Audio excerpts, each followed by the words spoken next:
I'm Justin Brink, the founder of Miasma Productions, the creator of Miasma.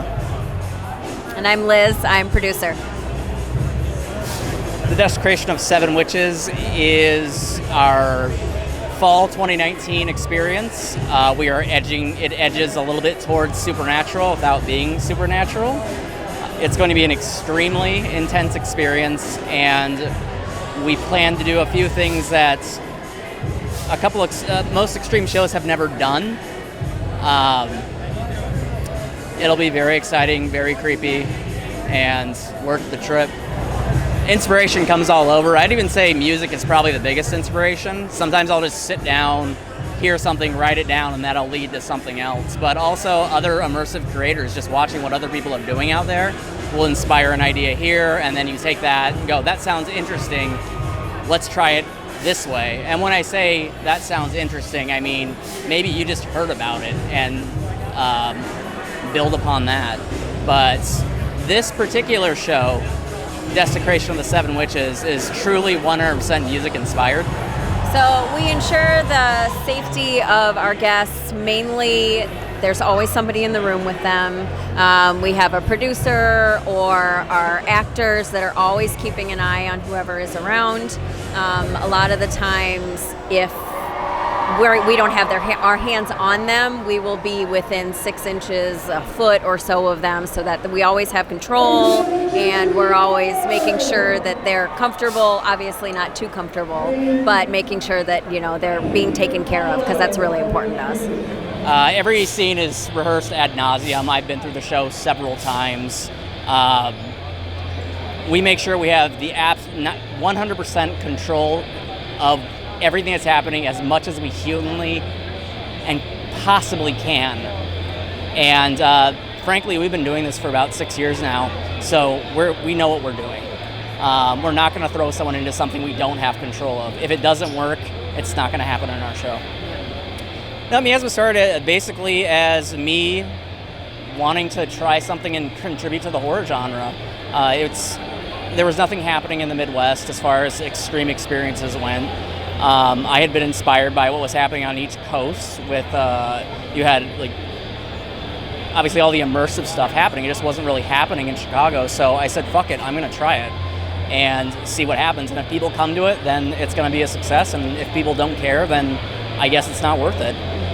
So I found a bunch of friends. I found Liz, because you're not a friend. I found a bunch of people and said, will you help me out? Let's do this. And if people feel it, let's keep going. And that's what happened. We just kept building on that and said, okay, that was fine. Maybe we can try something more unique. Maybe we can try something a little bit more quote unquote dangerous. And maybe we can push it just a little bit further. And then we've gotten to where we are now, where we have a really tight team, and we just keep going and seeing what new experiences we can come up with.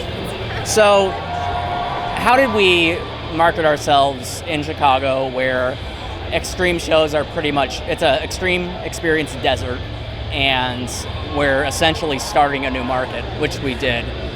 A lot of it was just taking a chance and trying. At first, I reached out to every haunting publication that was local, and then I realized that's not the right audience. We had haunt people coming and saying, wait, this isn't a haunt?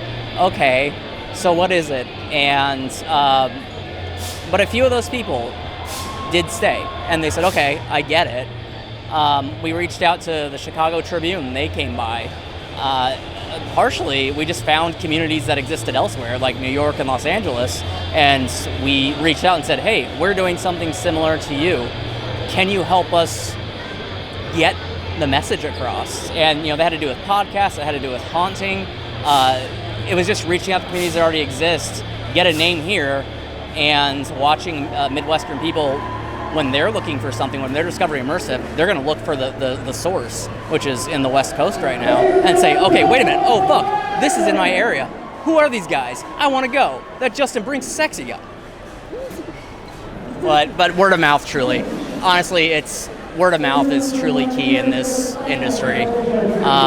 You just have to create a good experience, a memorable experience, and get people talking. And usually, we've been very lucky to have guests walk out largely ecstatic and say, I can't wait to do this again, and they talk. And so guests and audience are key to continuing it and marketing it and telling their friends and telling people and making sure that they scream as high as possible to the heavens that Miasma is a show you need to do.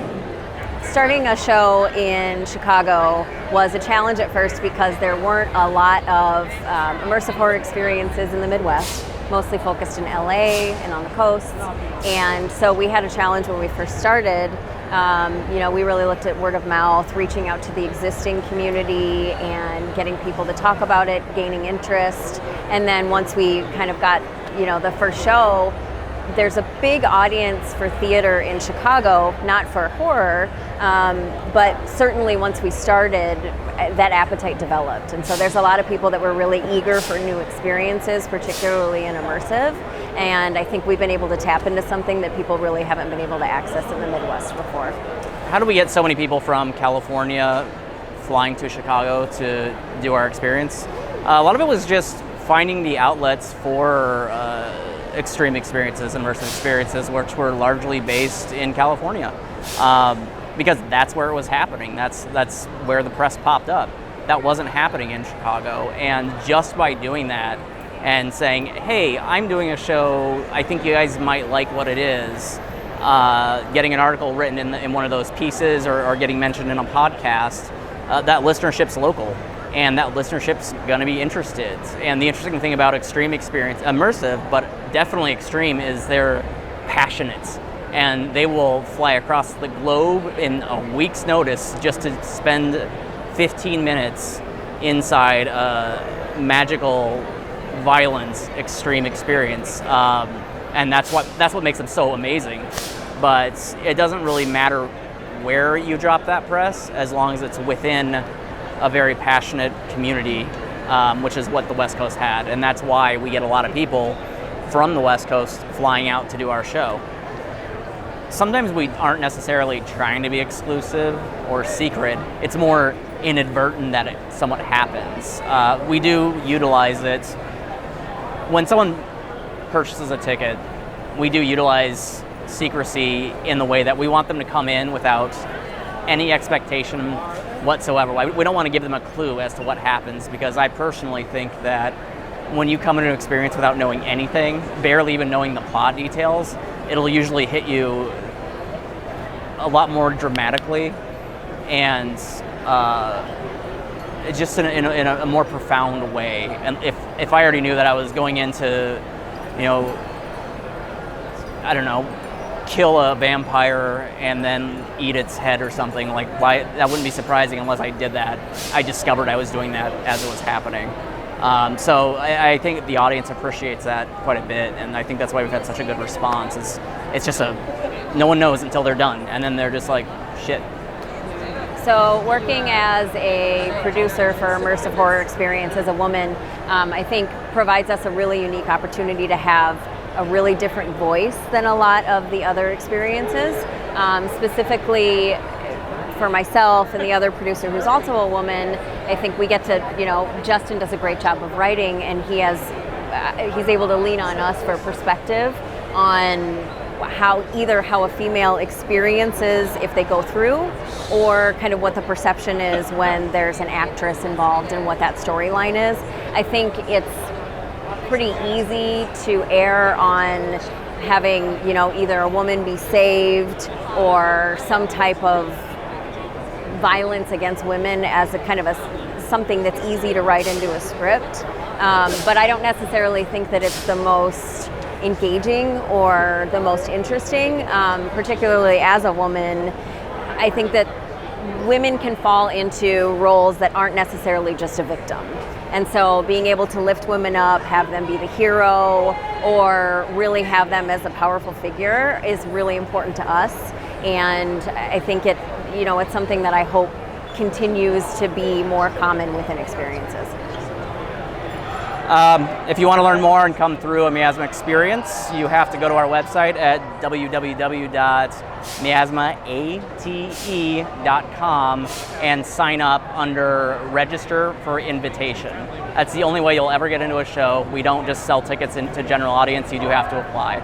You can find us on Facebook at same Miasma ATE, on Instagram Miasma_terror, and Twitter at Miasma ATE, and that's where we announce shows and tell you everything going on with us.